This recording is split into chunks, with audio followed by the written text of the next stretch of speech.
Students, a hearty welcome to our Allied Statistics class today. Let us continue our section Independence and Association of Data. So let us start with solved problem number 2. Solved problem number 2, page number 222. Solved problem number 2, page number 222. Let me read out the problem post. In a class test in which 135 candidates were examined for proficiency in physics and chemistry. So, ஒரு கிளாஸ்ல 135 ஸ்டூடெண்ட்ஸை வந்து proficiency in physics and proficiency in chemistry check பண்ணாங்க. அப்போ கிளாஸில் உள்ள மொத்த total number of students எவ்வளவு? 135 students. It was discovered that 75 students failed in physics. So, physicsல ஃபெயில் ஆனவங்க 75.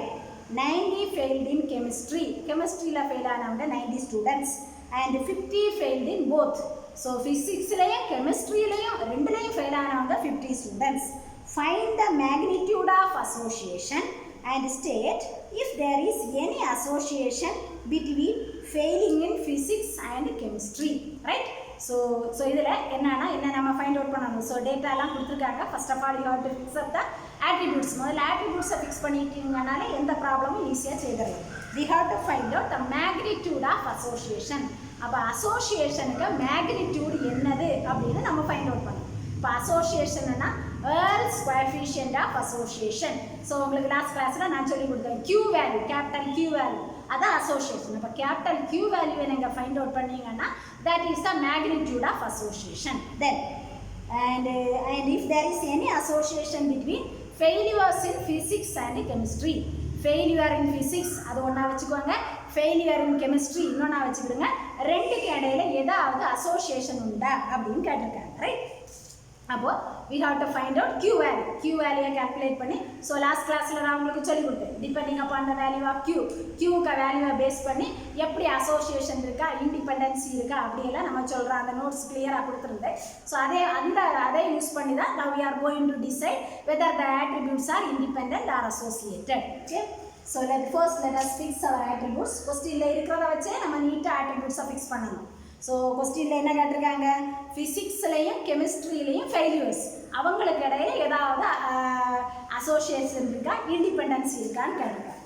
So let me take attribute A as failure in physics. Short ஃபார்மில் எழுதுறேன். attribute B as failure in chemistry. Right? So அப்போ என்னெல்லாம் data நமக்கு கொடுத்துருக்காங்க அப்படின்ட்டு எழுதிடுவோம். Total எவ்வளோ number of students? 135 number of students. அப்போ கேபிட்டல் N எவ்வளவு?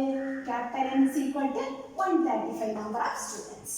தென் டோட்டல் நம்பர் ஏற்கனவே நான் கொஸ்டினில் ரீட் பண்ணேன். Number of students failed in physics 75. Right? So class frequency A 75. So டேரெக்டாக நான் வேல்யூஸை மட்டும் எழுதுறேன். ஏற்கனவே சொல்லி கொடுத்துட்டேன். கெமிஸ்ட்ரியில் ஃபெயில் ஆனவங்க class frequency B equal to 90. And ரெண்டுலையுமே ஃபெயில் ஆனவங்க class frequency AB which is equal to 50. Right? So our aim is we want to calculate the magnitude of association. அப்படின்னா Qக்கு வேல்யூ என்னது அப்படின்னு நம்ம calculate பண்ணணும். So let me write the value of capital Q. Capital Q is equal to class frequency AB into alpha beta minus class frequency A beta into alpha B. Or write the same value, same quantity with a plus sign. Class frequency AB into class frequency alpha beta plus class frequency A beta into class frequency alpha B. Right? So, நம்ம Q value calculate பண்ணணும். So, அப்போ இதில் இருக்கக்கூடிய டேட்டாவை தவிர remaining பிக்சரில் நம்ம class ஃப்ரீக்வன்சிஸை we have to calculate. So, class frequency AB we need the value of class frequency alpha beta, class frequency A beta, class frequency alpha B. So நீங்கள் எந்த ரிலேஷன் ஆனாலும் யூஸ் பண்ணிக்கலாம். யூஸ் பண்ணி வேல்யூஸை calculate பண்ணிக்கலாம். For example first let me calculate the value of alpha. Alpha நான் கண்டுபிடிக்கிறேன். So அதுக்கு we know that capital N is equal to A ஆல்ஃபாவை கனெக்ட் பண்ணி கேபிட்டல் N வேல்யூ ஆல்ரெடி நான் உங்களுக்கு சொல்லி கொடுத்துருக்கேன். Class frequency A plus class frequency alpha.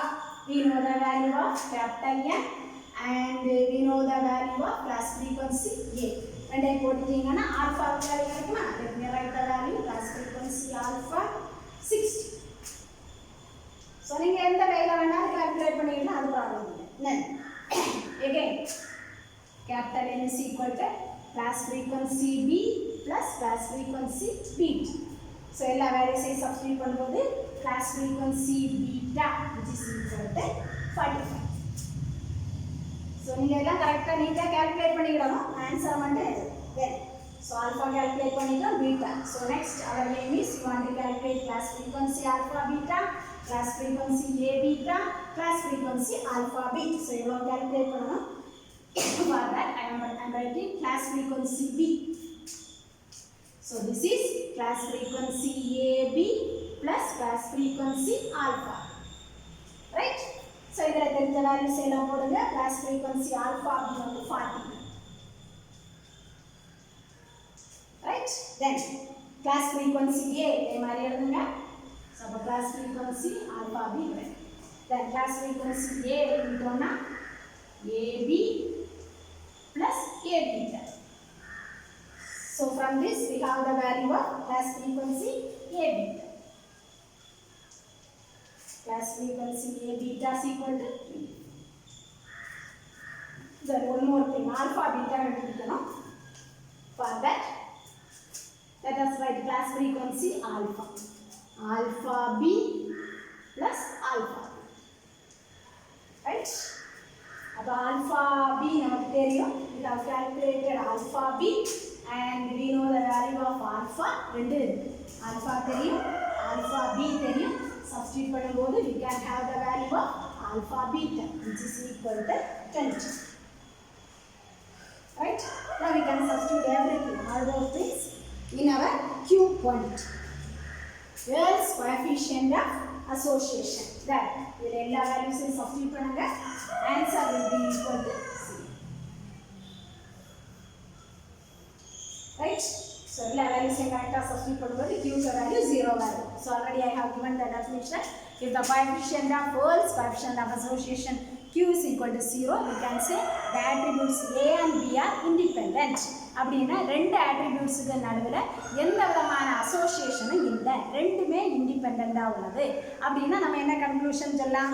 Failure in physics and failure in chemistry are completely independent of each other. A attribute failure in physics, B attribute means failure in chemistry. ரெண்டுக்கு இடையில எந்த ஒரு அசோசியேஷனும் இல்லை, ரெண்டுமே independent. So ஃபிசிக்ஸில் fail ஆனதுனால தான் கெமிஸ்ட்ரியில் fail ஆனாங்க அப்படின்னு சொன்னால் தான் அது அசோசியேஷன், அப்படி சொல்லவே முடியாது. So both attributes are independent. This is the conclusion. So இதே மாதிரி தான் ஒவ்வொரு ப்ராப்ளமும் நம்ம பண்ணணும். Then problem number 3, page solved problem number 3. Page number 223, right? So in that problem there are 4 parts. So நீங்கள் எல்லா ப்ராப்ளம்ஸுக்குமே நம்ம கரெக்டாக Q value Wells coefficient of association நீங்கள் கால்குலேட் பண்ணிட்டீங்கன்னா போதும். ஸோ எல்லாத்துக்கும் கால்குலேட் பண்ணி அது 0 வருதா, எப்படி வருது, கிரேட்டர் தேன் 0வா இல்லைனா லெஸ் தேன் 0வா, பாசிட்டிவா நெகட்டிவா, இந்த மாதிரி பர்ஃபெக்ட்லி அசோசியேட்டடா. ஸோ அப்படின்னு என்ன ஆன்சர் கேட்டுக்கலாங்களோ அது கேட்டபடி நீங்கள் சொல்லிடணும். Here we can say, we want to say whether A and B are independent, attributes A and B independent இருக்குன்னு சொல்லணும், இல்லை பாசிட்டிவ்லி அசோசியேட்டடாக இருக்கான்னு சொல்லணும், இல்லை நெகட்டிவ்லி அசோசியேட்டடாக இருக்கான்னு சொல்லணும். ரைட்?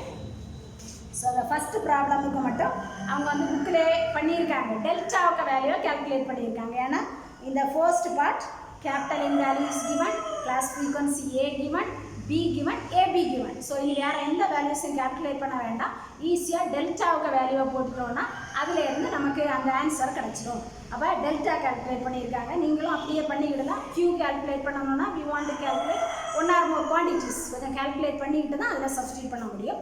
ஸோ இங்கே டெல்டானா நம்ம ஈஸியாக பண்ணிடலாம். இப்போ டெல்டாவை வந்து here we got delta value greater than 0. So already I have given the definition. Delta greater than 0 na attributes A and B are positively associated. Then second part, third part and fourth part. So for all those things we can calculate the value of Q. So Q வந்து less than 0 இருந்தா A and B are negatively associated. Q வந்து greater than 0 வந்துச்சுன்னா A and B are positively associated. If Q is equal to 0, we can say A and B are independent. That's the conclusion. Then solve problem number 4, page number 224. So அதுவும் அதே மாதிரி தான் நீங்கள் பண்ணணும். ஆட்ரிபியூட்ஸை மட்டும் முதல்ல fix பண்ணிக்கோங்க. ஆட்ரிபியூட் ஏ வந்து intelligence of fathers. Attribute A, sorry, problem number 4. Problem number 4 is intelligent fathers with intelligent sons. So புக்கில் எல்லாம் கொடுத்துருக்காங்க, அதனால் நான் ஒரு தடவை அதாவது ஆட்ரிபியூட்ஸை மட்டும் சொல்லிக்கிறேன். ஏ ஆட்ரிபியூட்னா இன்டெலிஜென்ஸ் ஆஃப் ஃபாதர்ஸ், பி ஆட்ரிபியூட்ஸ்னா intelligence of sons, right? So உங்களுக்கு இன்ஃபர்மேஷன் எல்லாம் என்ன கொடுத்துருக்காங்கன்னா intelligent fathers with intelligent sons அப்படின்னா class frequency AB. Intelligent fathers with dull sons அப்படின்னா கிளாஸ் ஃப்ரீக்வன்சி ஏ. ரெண்டாவது உள்ளதுக்கு negative beta. Then dull fathers with intelligent sons, that is alpha B. Then dull fathers with dull sons, alpha beta. So these are all the given things. And the question length நீங்க எடுத்து எழுத வேண்டிய values இதெல்லாம்.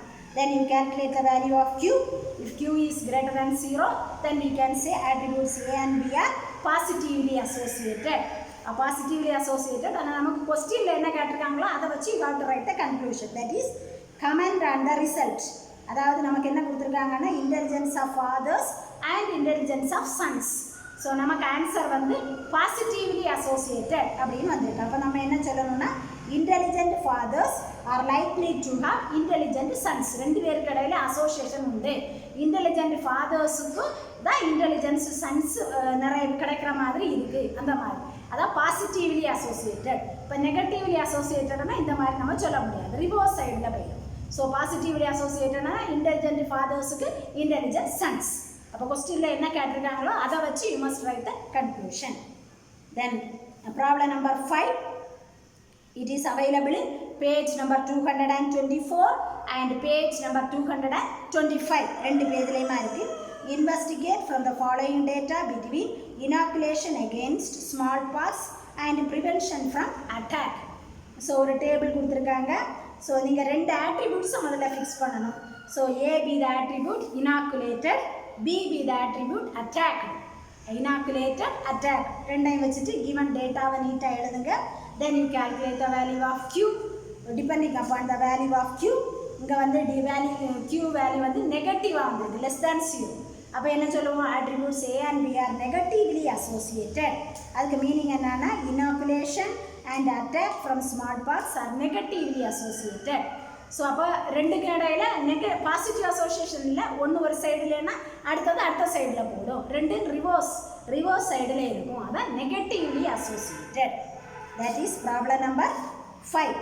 தென் exercise problem number 2. Exercise problem number 2, page number 227, right? So எல்லா ப்ராப்ளம்ஸுக்கும் நான் hints கொடுத்துருக்குறேன். Attributes ஏ attribute எது, B attribute எதுன்னு கொடுத்துருக்குறேன். ஸோ புக்கில் வந்து அதையும் கொஞ்சம் கொஞ்சமாக மார்க் பண்ணியும் வச்சுருக்கேன் எல்லாத்தையுமே. ஸோ எல்லா attributes AB frequency, class frequency, A frequency, class frequency, B எல்லாம் மார்க் பண்ணி வச்சுருக்கேன். எல்லா ப்ராப்ளம்ஸையும் you have to calculate the value of capital Q. கியூக்கு வேல்யூ 0வா இருக்கா, கிரேட்டர் தேன் 0வா, லெஸ் தேன் 0வா, based upon that you have to give the conclusion. So you have to do up to exercise number 9 and then exercise number 11. So bookல நான் நோட்ஸ்ல கரெக்ட்டா எல்லாம் mark பண்ணியிருக்கேன். 9 அதுல இருந்து அடுத்தது 11. So அது வரைக்கும் இத பண்ணிடுங்க. Next is so last problem. அது இதே மாதிரி தான் but slight difference. Problem number 6, solved problem number 6, page number 225, right? From the following data, compare the association between marks in physics and chemistry in Madurai Kamaraj University. அது MKU னு கொடுத்திருக்காங்க. Manonmaniam Sundaranar university. It is given at MSU, right? So அப்போ இங்கே இது வரைக்கும் நம்ம ஒரு type of டேட்டாவுக்கு தான் Q வேல்யூ கால்குலேட் பண்ணோம். ஆனால் இங்கே வந்து 2 டைப் ஆஃப் டேட்டா கொடுத்துருக்காங்க. 2 சர்ஃபேஸ் இருக்குது. ஒன்று Madurai Kamaraj university, another one is Manonmaniam Sundaranar university. So அப்போ இதில் நீங்கள் எதையுமே கன்ஃபியூஸ் பண்ண வேண்டாம். First let us take Madurai Kamaraj university MKU. அதை ஸ்மால் ஹெட்டிங் போட்டுக்கோங்க. நோட்ஸில் நான் கிளியராக எழுதி கொடுத்துருக்குறேன். ஸோ எழுதிக்கிட்டு ஸோ அதுக்குள்ள டேட்டாவெல்லாம் என்னது அதை எழுதிக்கிட்டு வேறு ஏதாவது டேட்டா கேல்குலேட் பண்ணியிருந்தால் கேல்குலேட் பண்ணுங்கள். Then you calculate the value of Q, right? For example so ஒன்று மட்டும் நான் சொல்லி கொடுக்குறேன். So let us keep the Q value as it is. Madurai Kamaraj university அப்படின்னு வச்சுக்கோம், MKU. ரைட். ஸோ உங்களுக்கு புக்கில் டேபிளில் கொடுத்துருக்காங்க தனித்தனியாட்டு. MSU கொடுத்துருக்காங்க, MKU கொடுத்துருக்காங்க. அண்ட் ஃபஸ்ட் காலத்தில் டோட்டல் நம்பர் ஆஃப் கேண்டிடேட்ஸ் கொடுத்துருக்காங்க. Pass in physics, pass in chemistry, pass in physics and chemistry, total number of candidates. அப்போ மதுரை காமராஜ் யூனிவர்சிட்டிக்கு கேபிட்டல் என்னோட வேல்யூ எவ்வளவு? 1600. அதுதான் டோட்டல் நம்பர் ஆஃப் கேண்டிடேட்ஸ். இனி மதுரை காமராஜ் யூனிவர்சிட்டிக்கு ஆட்ரிபியூட் ஏ வந்து பாஸ் இன் ஃபிசிக்ஸ்னா class frequency A 320. For the Madurai Kamaraj university attribute B வந்து பாஸ் இன் கெமிஸ்ட்ரியாக இருந்தால் class frequency B 90. Pass in both ரெண்டுலேயுமே ஃபிசிக்ஸ்லேயும் கெமிஸ்ட்ரிலையும் பாஸ் ஆகிறதுனா class frequency AB is equal to 30. So class frequency A given, class frequency B given, class frequency AB given, capital N given. இவ்வளவு கொடுத்துருக்காங்க அந்த டேபிளில். ரைட். மதுரை காமராஜ் யூனிவர்சிட்டிக்கு டோட்டல் நம்பர் ஆஃப் கேண்டிடேட்ஸ். அப்போ மதுரை காமராஜ் யூனிவர்சிட்டிக்கு கீழே இருக்கக்கூடியது வந்து கேபிட்டல் என்னோட வேல்யூ 1600. எல்லாம் டேபிளே. பாஸ் இன் ஃபிசிக்ஸ் வந்து கிளாஸ் ஃப்ரீக்வன்சி ஏன்னு எடுத்துக்கோங்க, ஆட்ரிபியூட் ஏன்னு எடுத்துக்கிட்டோம்னா class frequency A is equal to 320. Then class frequency B is equal to 90. And one more thing, class frequency AB is equal to 30. So these are all the things given. We want to calculate the value of Q. Q கண்டுபிடிக்கணும். So Q தான் இருக்கு. அப்போ நமக்கு இவ்வளோ தான் கொடுத்துருக்காங்க. So இதுக்கு முன்னாடி ஒரு எக்ஸாம்பிள் ப்ராப்ளமில் நம்ம பண்ணோம். அதே மாதிரி we have to find out class frequency alpha beta, class frequency A beta and class frequency alpha B. ஏதாவது ஒரு ரிலேஷன் யூஸ் பண்ணி எல்லாம் calculate பண்ணுங்க. Substitute all the values in this Q equation. Right? Q value calculate பண்ணி அப்படியே வச்சுக்கோங்க. Then you take the capital Q calculate பண்ணி விடுங்க. Then you take Madurai Manonmaniam Sundaranar university. So இதை அப்படியே முதல்ல வச்சுக்கிட்டு அடுத்த ஸ்மால் கட்சின்னு போட்டுக்கோங்க. மனோன்மணியம் சுந்தரனார் யூனிவர்சிட்டி. ஸோ அதுக்கு கேபிட்டல் என் வேல்யூ என்ன பாருங்க? Total number of candidates. Manonmaniam Sundaranar யூனிவர்சிட்டிக்கு 200. ஸோ எல்லா வேல்யூஸும் இதே மாதிரி நீங்கள் எழுதிக்கோங்க. 200. அதே மாதிரி class frequency A which is equal to pass in physics which is equal to Manonmaniam Sundaranar university 80. The next one is 40. And pass in both means it is 20. So that data. Again, you write the value of Q. So calculate the quantities that we needed to calculate the value of Q. So அதை தனியாக calculate பண்ணி விடுங்க. இதெல்லாம் வேணும் அதெல்லாம் calculate பண்ணி substitute here. Calculate capital Q for Manonmaniam Sundaranar university. Already we have calculated capital Q value for Madurai Kamaraj university. அப்போ ரெண்டு Q value இருக்கும். Q value for Madurai Kamaraj university, Q value for Manonmaniam Sundaranar university. Then so நம்ம லாஸ்ட்ல ஆன்சரை எப்படி கொண்டு வரதுன்னா Q value of Madurai Kamaraj university greater than Q value of Manonmaniam Sundaranar university. ரெண்டு value நீங்கள் கண்டுபிடிச்சி வச்சுருப்பீங்க.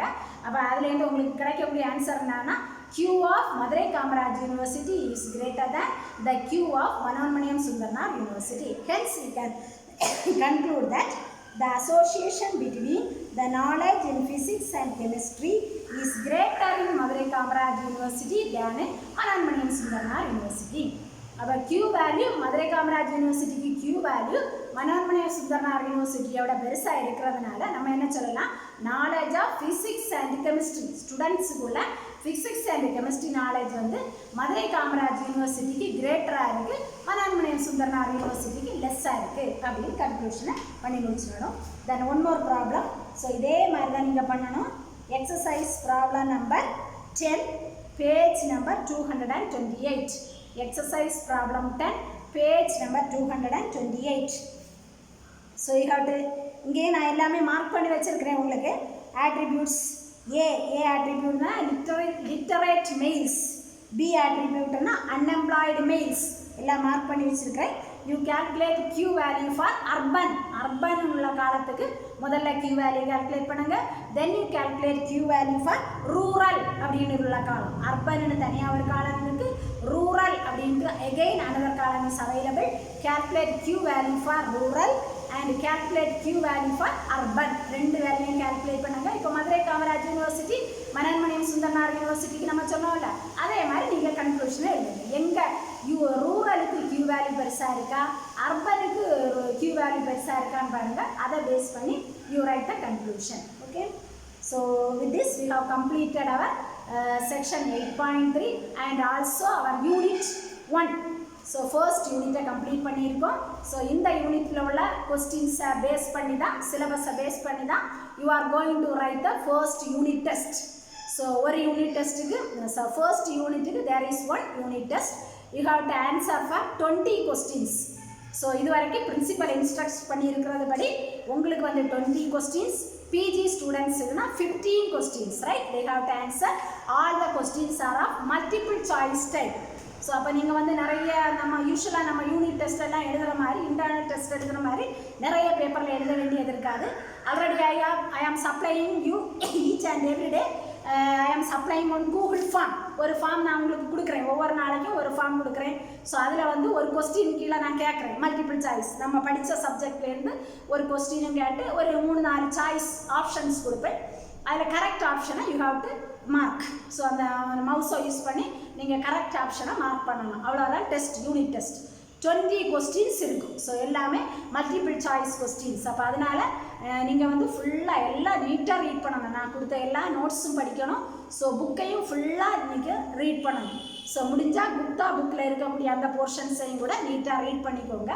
ஸோ அதனால் கொஸ்டின்ஸு இந்த யூனிட் டெஸ்ட்டை பொறுத்த மட்டும் கொஸ்டின்ஸ் எல்லாம் மல்டிபிள் சாய்ஸ். ஸோ பெரிய பிக் கொஸ்டின்ஸ் எல்லாம் ரொம்ப அப்படி நீங்கள் செய்ய முடியுமான்னு தெரியல. ஆனாலும் ஸ்மால் ப்ராப்ளம்ஸ் இருந்துச்சுன்னா I will ask. So but the time is very limited. So you have to answer 20 questions within 15 minutes. So அந்த ஃபார்மில் 15 நிமிஷம் தான் உங்களுக்கு. அந்த 15 நிமிஷத்துக்குள்ளே 20 கொஸ்டின்ஸையும் யூ ஹாவ் டு ஆன்சர். அப்போ ஒவ்வொரு கொஸ்டினுக்கும் 1 மினிட்டை விட லெஸ் டைம் தான் கிடைக்கும். ஸோ அப்போ நீட்டாக தரவு பண்ணி வச்சுருந்தீங்கன்னா மட்டும்தான் டக்கு ஆன்சர்ஸை டிக் பண்ண முடியும். ஸோ அப்போ அந்த யூனிட் டெஸ்ட்டுக்கு இனிமேல் நீங்கள் ரெடி ஆகுங்க. அதோட சைடு பை சைடாக இனிமேல் நமக்கு ப்ராப்ளம்ஸ் எல்லாம் தேவையில்லை. அதனால நாங்கள் மேம் சொன்னாலே எக்ஸசைஸ் ப்ராப்ளம்ஸ் செய்ய மாட்டோம் அப்படின்னு யாருமே இருக்கக்கூடாது. நம்ம படிக்கிறது வந்து பர்ஃபெக்டாக படிக்கணும், கம்ப்ளீட்டாக படிக்கணும். ஸோ அவங்க சொல்கிறாங்க, இவங்க சொல்கிறாங்க, அந்த டெஸ்ட்டுக்கு 1 மார்க் கொஸ்டின். ஸோ அப்போ அது போதும், அப்படி இல்லை. நீங்கள் ஸ்டாட்டிஸ்டிக்ஸ் படிச்சிங்கன்னா நாளைக்கு இன்னொரு இடத்துல போய் நீங்கள் ஸ்டாட்டிஸ்டிக்ஸ் டீச் பண்ணணும். எந்த ஸ்டூடெண்ட்ஸாக இருந்தாலும் சரி, ஒரு ஃபாரின் யூனிவர்சிட்டியாக இருந்தாலும் சரி, எங்கே போனாலும் நீங்கள் ஸ்டாட்டிஸ்டிக்ஸை டீச் பண்ணணும். அந்த அளவுக்கு நீங்கள் சப்ஜெக்டை உள்வாங்கிக்கிடணும். அதனால் நீங்கள் யாருமே இதெல்லாம் படிக்க வேண்டாம். அதே மாதிரி தியரம்ஸ் எல்லாம் அதெல்லாம் தேவையில்லை, இனி அது கேட்க மாட்டாங்க எக்ஸாமினேஷனுக்கு அப்படின்னு நம்ம சொல்ல முடியாது. இவ்வளோ காலேஜ் ரீஓப்பன் ஆகிடுச்சுன்னா ஸோ இனி வந்து உங்களுக்கு பழைய பேட்டர்ன் வரதுக்கும் சான்ஸ் உண்டு. ஆனால் எனிவே எந்த வழியிலையுமே எல்லாமே நம்ம கம்ப்ளீட்டடாக படிக்கணும். எக்ஸசைஸில் உள்ள ப்ராப்ளம்ஸ் எல்லாமே நீங்கள் செய்துக்கோங்க. ஸோ கொஞ்சம் டவுட்ஸ் எல்லாம் ப்ரீவியஸ் செக்ஷனில் கேட்டாங்க. 1 or 2 டவுட்ஸ் எல்லாம் நான் ஸ்டூடெண்ட்ஸ்க்கு கிளியர் பண்ணேன். ஸோ எக்ஸாமினேஷன் நெக்ஸ்ட் வீக்கில் வந்து எக்ஸாமினேஷன் ஆன்லைன் எக்ஸாமினேஷன் இருக்குது மற்ற பிஜி ஸ்டூடெண்ட்ஸுக்கும் யூஜி ஸ்டூடெண்ட்ஸுக்கும். ஸோ அந்த எக்ஸாமினேஷன் ஒர்க் எல்லாம் கம்ப்ளீட் ஆனதுக்கப்புறம் I will clear your doubts regarding all those previous problems. So இந்த ப்ராப்ளம்ஸ் எல்லாம் செய்யுங்க. Check the answers. If you have any doubt you can contact me. Thank you students.